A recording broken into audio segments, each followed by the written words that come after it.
জুলাই গণ অভ্যুত্থানে রাজধানীর চানখারপুলে শিক্ষার্থী আনাস সহ ৬ হত্যার ঘটনায় মানবতা বিরোধী অপরাধের মামলায় ডিএমপির সাবেক কমিশনার হাবিবুর রহমান সহ ৩ জনের মৃত্যুদণ্ড দিয়েছে ট্রাইব্যুনাল।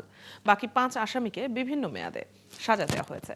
মৃত্যুদণ্ডপ্রাপ্ত আসামিরা হলেন ঢাকা মহানগর পুলিশের ডিএমপি সাবেক কমিশনার হাবিবুর রহমান, সাবেক যুগ্ম কমিশনার সুদীপ কুমার চক্রবর্তী, রমনা অঞ্চলের সাবেক অতিরিক্ত উপকমিশনার শাহ আলম মোহাম্মদ আখতারুল ইসলাম, পলাতক রমনা অঞ্চলের সাবেক সহকারী কমিশনার মোহাম্মদ ইমরুলের ৬ বছর কারাদণ্ড, শাহবাগ থানার সাবেক ওসি আরশেদ ইসলামের ৪ বছর এবং বাকি ৩ আসামির প্রত্যেককে ৩ বছর করে কারাদণ্ড দিয়েছে আন্তর্জাতিক অপরাধ ট্রাইব্যুনাল।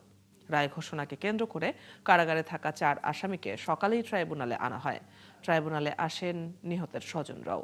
তাদের উপস্থিতিতেই রায় ঘোষণা করেন ট্রাইব্যুনাল ১-এর চেয়ারম্যান বিচারপতি গোলাম মর্তুজা মজুমদারের নেতৃত্বাধীন ৩ সদস্যের বিচারিক প্যানেল। আদালত এলাকায় জোরদার করা হয় নিরাপত্তা।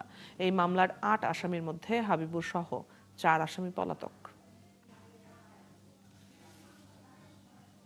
যাদেরকে মৃত্যুদণ্ড দেওয়া হয়েছে তাদের ব্যাপারে বলা হয়েছে তারা সুপিরিয়র কমান্ডার ছিল, তাদের দায়িত্ব ছিল এদেরকে থামানো অথবা এটার শাস্তিমূলক ব্যবস্থা গ্রহণ করা। তারা সেটা করেনি, উল্টো তারা কমান্ড দিয়েছেন, আদেশ দিয়েছেন, নির্দেশ দিয়েছেন, সে কারণেই তাদেরকে কমান্ড রেসপন্সিবিলিটিতে মৃত্যুদণ্ড দেওয়া হয়েছে। সবাইকে আইন মানতে হবে, কেউ আইনের ঊর্ধ্বে নয়। কোনো বেআইনি কমান্ড মানতে রাষ্ট্রের কোনো কর্মকর্তা কর্মচারী বাধ্য নয়। প্রত্যেক কর্মকর্তা কর্মচারীকে আইন অনুযায়ী আচরণ করতে হবে। ঊর্ধ্বতন কর্তৃপক্ষ যদি আপনাকে বেআইনি কাজ করতে নির্দেশ দেয়, আপনি সেটা অমান্য করবেন, কারণ সেটি মানতে আপনি বাধ্য নন। এটাই হচ্ছে আইনের মেসেজ। আদালতের রায়ের মাধ্যমে এটি মেসেজ।